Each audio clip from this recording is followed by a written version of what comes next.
We're getting into the deep water now. This is about chest high here. Game number 5 is here for the grand finals. Yeah, for Taco, yeah, Taco's a short lady.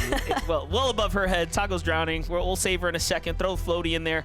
But let's get into it. This standings are starting to look so competitive, right? And unfortunately competitive due to the fact that Bak and Pars are back-to-back. Game 2 and 3 winner was taken out, and then Bugha and Aviv couldn't capitalize on it. So due to the fact of their bad performances, we're lucky enough to see a hyper-competitive day number 1 now.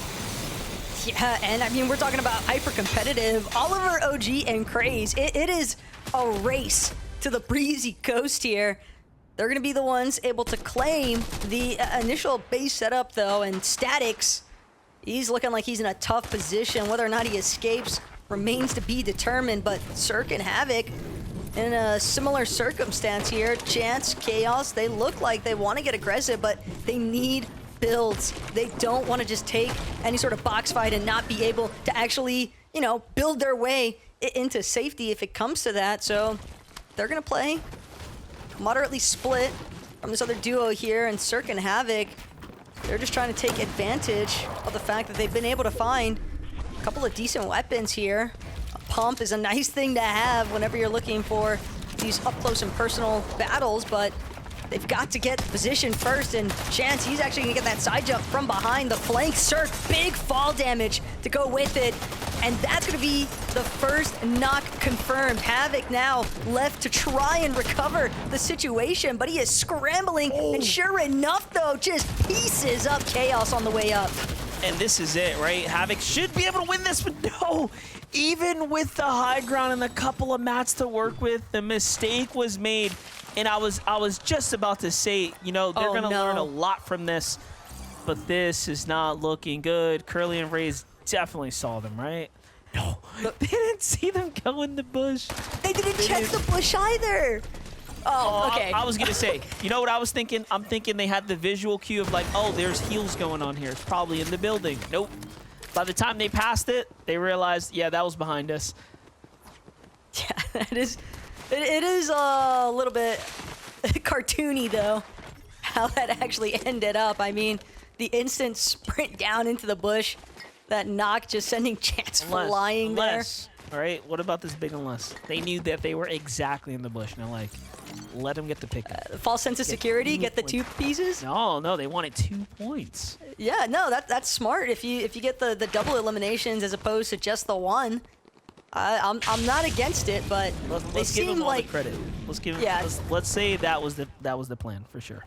I like how they kept looking at the rescue station though, how they like didn't necessarily trust that it had been fully cleared out. Pause for a moment here. Pleasant Piazza though, threats and Trashy. One more time. Trying to take out and successfully do. Dynamic. Evil left scrambling, trying to escape, but it's to no avail. Trashy credited with that one, so couple of teams here are definitely prospering in Lobby 5 early off-spawn fights. A lot of action unfolding right now. Meanwhile, we might see Blaha and Mixon put their first points up on the leaderboard, but give us a second before we get there. Oliver OG with the angles here to close out Statics and Fleto, and that's after, again, that drop spot. They've been really dragging that fight on. Curly and Raze up against Mordecai and Rigby. Mordecai and Rigby had a win in sights. Very, very close. Opportunities put them up at top 11 right now amongst all these teams that are facing a little bit of pressure right now. Mordecai and Rigby have managed to just avoid treacherous territory and engagements in their early game somehow. But this is the first time I think they're catching this much resistance. Yeah, and I think the other thing worth noting is that Rigby, this is actually his first ever FNCS finals. Incredible. And yet, they're still managing to hold such a strong position on the leaderboard. I think that is a huge indicator that, you know, there's definitely some new talent that's starting to really surface here in the NA scene. And I guess it's just really exciting to think about what Rigby and Mordecai might be able to accomplish.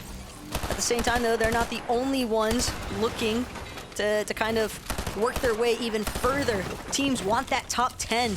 You want to try and confirm a strong position in day one, because day two, with that 1.5 times point multiplier, things can change very rapidly. So Turtle, Tavern, TK, they've still got their work cut out for them. At the same time, though, I say that, and Shore and Zypha, they don't necessarily have the help that you would want. TK gonna find the first knock. A little bit too exposed, though. Left side peek. Zypha, lucky that TK had to reload, but Turtle Tavern now, he's actually not going to stand a chance, because Clicks and Veno, they've decided to just steamroll their way through this, the third party, and it's going to be a massive success here.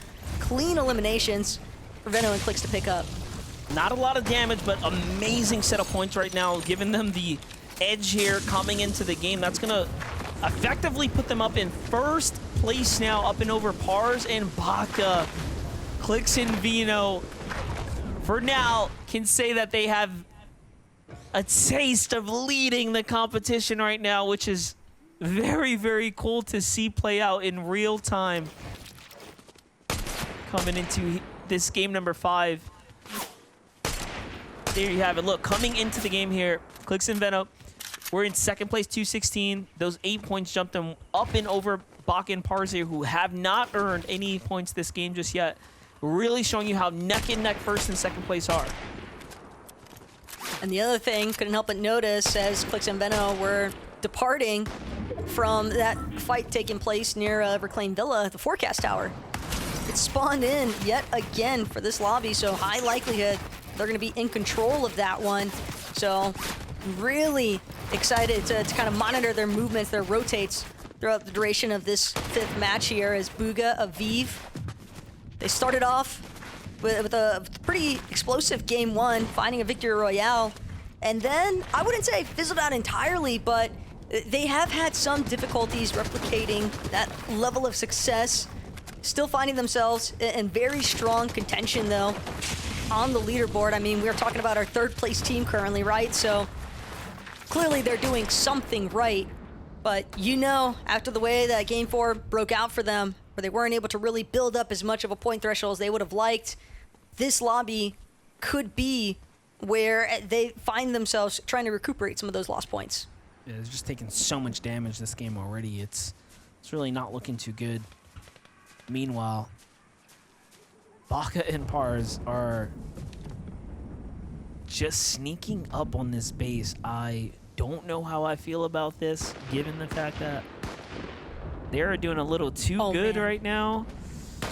Ooh, and he's exposing himself to Alex. Alex has no idea. He's looking the opposite direction. Where's Pars trying to go right now is what I'm trying to figure out. He's looking for the duo, it seems like. Man, if only he could see what we've got available here, MDF. And honestly, it's more impressive at the fact that Alex hasn't had a chance to look back just yet. He's too busy trying to monitor that north-facing position, and Worthy, since he's essentially trading shots at this point with Baka and the Surge base beyond, it looks like Baka and Pars may have also been able to claim one of the Forecast Towers for themselves. I believe they built up right on top of it. Yeah, if Alex doubles back to his base, it's not going to end well. Meanwhile, Peterbot and Pollo making their way. Big time rotates right here. Another north pulling zone. So we're seeing very different, you know, kind of zones play out, which I'm also a fan of, right? We had a lot of south action given the weak lead ups. I could be speaking a little too soon, but right now it's definitely keeping things interesting. Just waiting for things to pivot on a moment's notice. I like this, though, from Peterbot. He's going to look to potentially stick around. He's got Alex directly in front of him. And with the way that Alex is playing relatively separate from Worthy, could be a very real possibility that Peterbot and Pollo, they scout out that solo of the two, and they could collapse on him very fast with the utilization of that flaming boost hoop. So Alex maybe wanting to keep a low profile over there at Restored Reels. As Kanata and Cooper, they're trying to get some tags from the bush. Looking inwards now towards Batman Booga and Rapid's current run. Underworld seems to be their focus and potentially just trying to find a duo to aggress. Options looking a little slim right here. There's only a team behind the Underworld. It's going to actually be the team that lands here. Sprite and Day still sticking around, more or less. What is this base that Sprite has managed to put up right here? Just a diabolical looking thing.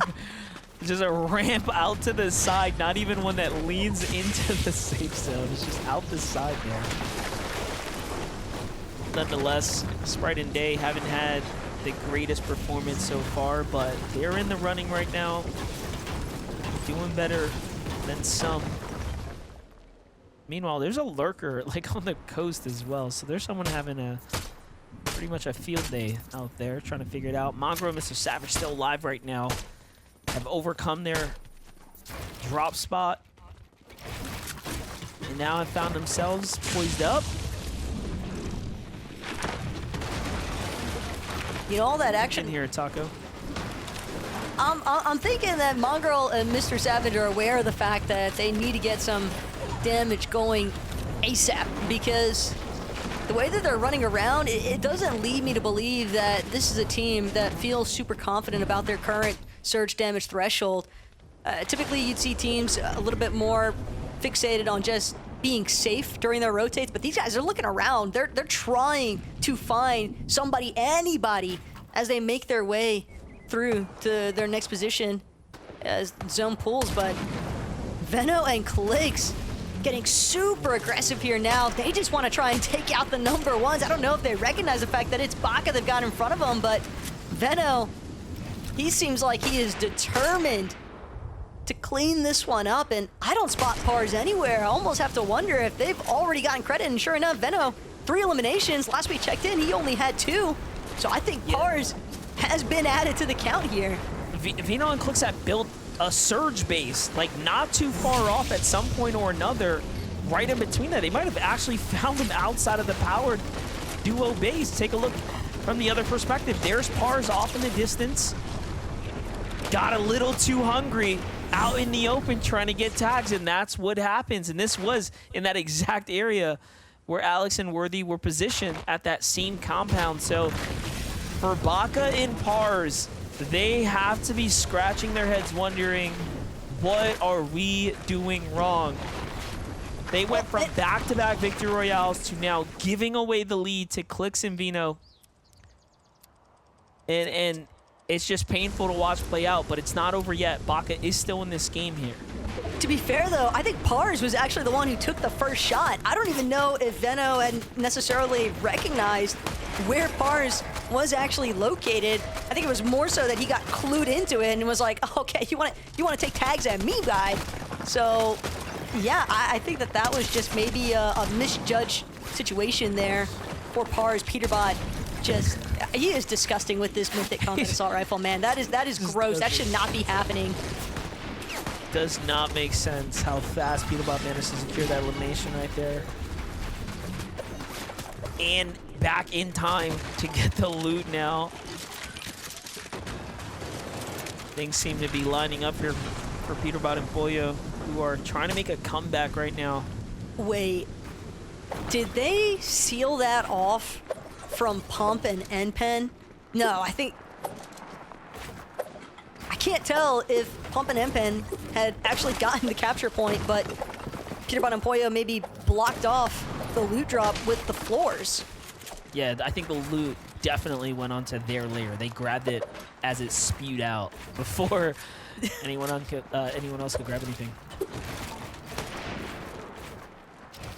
It's a very Peterbot Pollo thing to do, if anything, but also high odds that they were just in control of that for the most part. NPen and Pump, they were just close enough that it could be kind of hard to tell, but regardless, Pump and NPen, they're more than aware of the fact that Pollo and Peterbot are currently situated on height there at the Rift Island, and they're not going to make it easy for anybody to have that easy of a rotate. out of that territory. So Baka, though, he's got back into this one. Well, thanks to being able to successfully reboot Pars. At the same time, though, even with all those small fry, you have to expect that that was a big hiccup in their overall strategy for Lobby 5, having to go for the reboot play. I love this map shot right here to really show us this, you know, how significantly behind they are. Like, they have to have made a super long rotate, and it just so happens to work out that they're at the Grim Gate to really, you know, make up for time here to dash their way through, which allows them, you know, to keep somewhat of a lower profile, not really expose themselves the way a Flame Hoop would, and, you know, give them kind of flexibility on where they want to exit here. So, oh no. I'm looking though, Par's not too healthy. Okay, he will find those extra heals. What were you pointing out? Sorry. Somebody was shooting him because that HP bar was depleting at a much faster rate than just standard zone or storm ticks, excuse me. And Clicks and Veno, they look like they might be wrapping back around. I almost wonder if they might have been queued in to the reboot van. They are tailing them because they're first place, and I think Clicks and Veno, we know Veno plays to win, right? Every single time. I would not put it past him that he wants to stick around and literally take them out the game.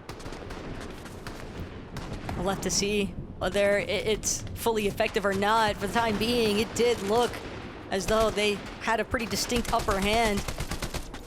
Similar position, though, for Peterbot and Pollo. 9th place currently on the leaderboard, but as players rift in, Peterbot, this mythic hand cannon, is trying to get a piece out of Quanti. That's going to be the immediate nosedive. Shadow following up on that one.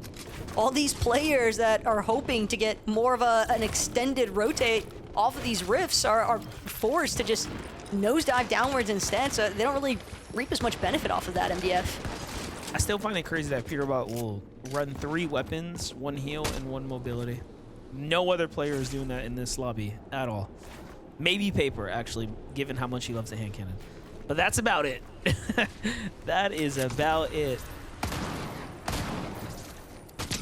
Looking at the current situation, though, Pollo seems like he might be able to clip players out of the sky, but Veno checking back in with where he last left off, and he is just getting tags, fully punishing those teams caught up in box fights ahead of him. As soon as those walls go down, you can expect third-party intervention. Tayson trying to save Yamzo. He knows that Nerface is knocked just on the other side of this wall, but right now Tayson, he just needs to not be lobby focused, and in fact, he's going to recognize there's just too much pressure trickling in. He's going to be forced to abandon Yamzo for the time being, and it might just be Tayson playing this one out as a solo, and that's if he can even survive, because now Pars and Baka, they're actually on the hunt. They don't even probably know there's a down body in here, and then a solo Sid just off to the side. Oh, they're going to chase him.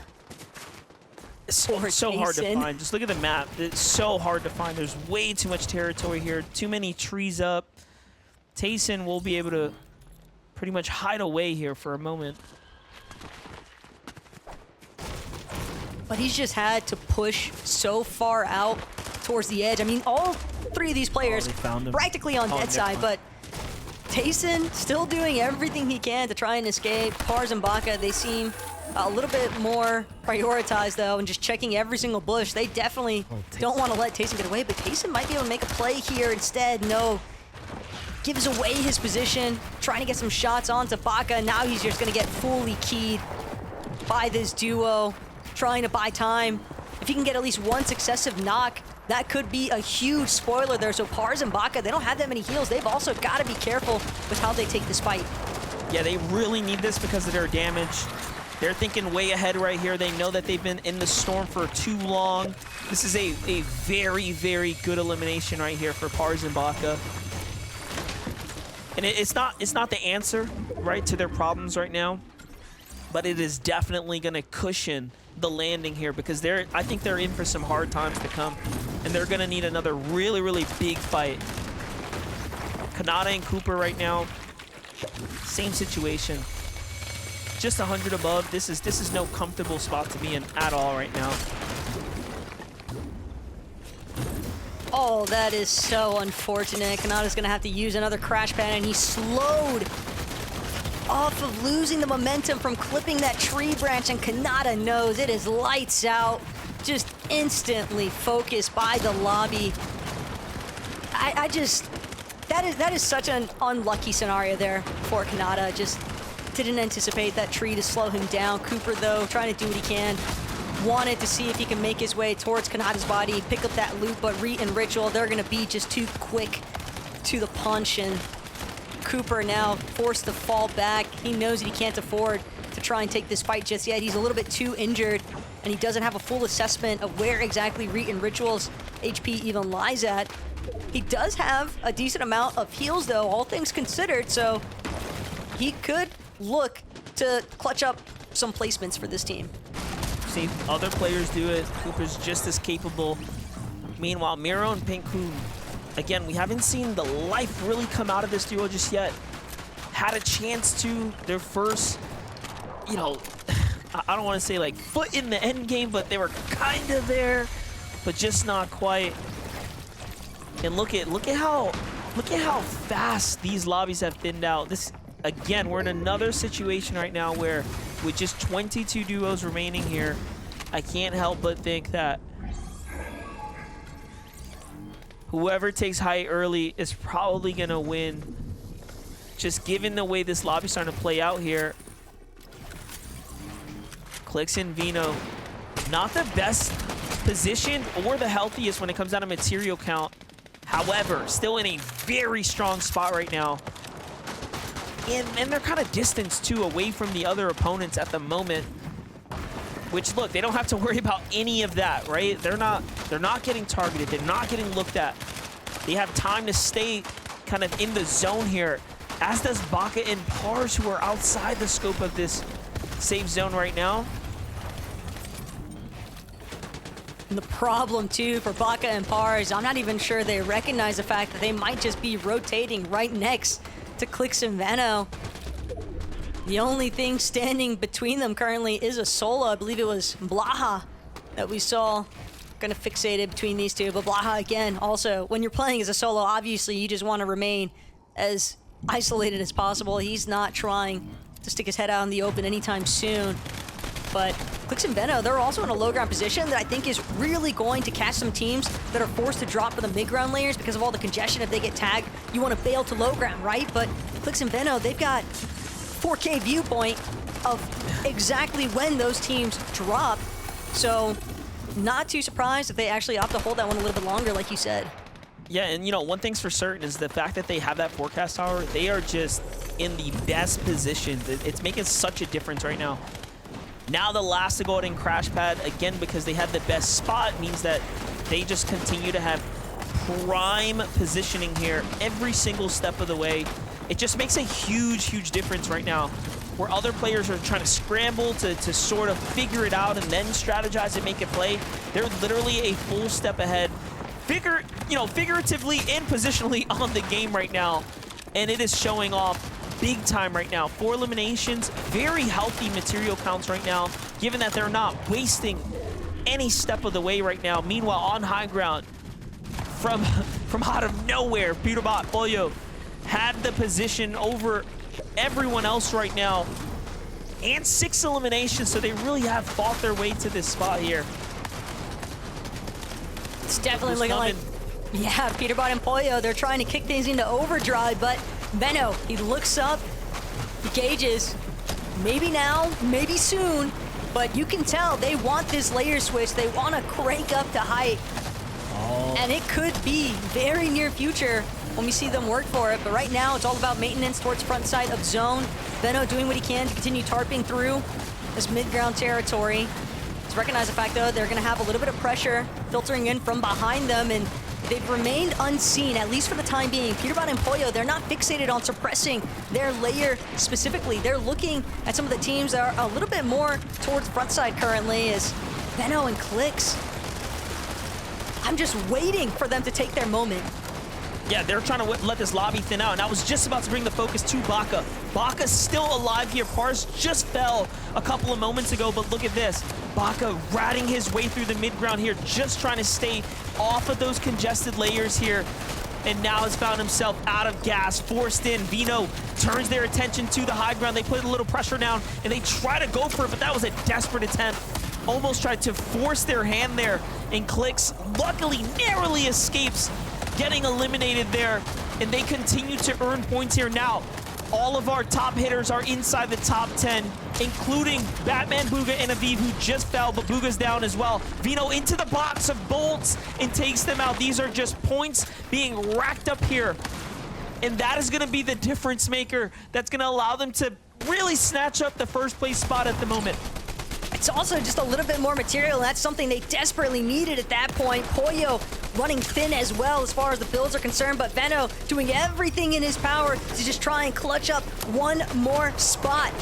Also caught wind, Muzz and Epic Whale, they're in the low ground as well. It's only Peterbot and Pollo that are left to try and fend everything back, but Muzz and Epic just clean up crew from the baseline. They can turn this one in their favor. Definitely winnable right now, but Peterbot's going to take the first attack from the side. Pollo's there too. He's going to find a tag onto Muzz and Epic Whale, and then they close it out with a 9 elimination victory royale, and it really just felt like a matter of time before Peterbot and Pollo connected, right, Taco? And then did what they had to do. It's like every single lobby was just experimental up until they found their stride. Peterbot and Pollo, the moment that they really just, they're kind of just left to their own devices on the high ground. We saw one attempt out of Clicks and Veno, but they just didn't have the material, the height leverage to truly overcome. It was shut down as quickly as they had started that endeavor. And then Muzz and Epic, having dealt with all of the remaining teams kind of scrambling on the low ground, they just didn't necessarily have the leftovers needed to actually deal with Peterbot and Pollo by the end of it. Yeah, I think what we're noticing is that when there is less teams alive in these endgames, there are just much less factors, right, that can make something go wrong for the teams that secure this strong spot, and that makes for a very exciting game. Well, that was game 5 wrapped up in the books. When we get back, we'll have standings for you guys in just a moment.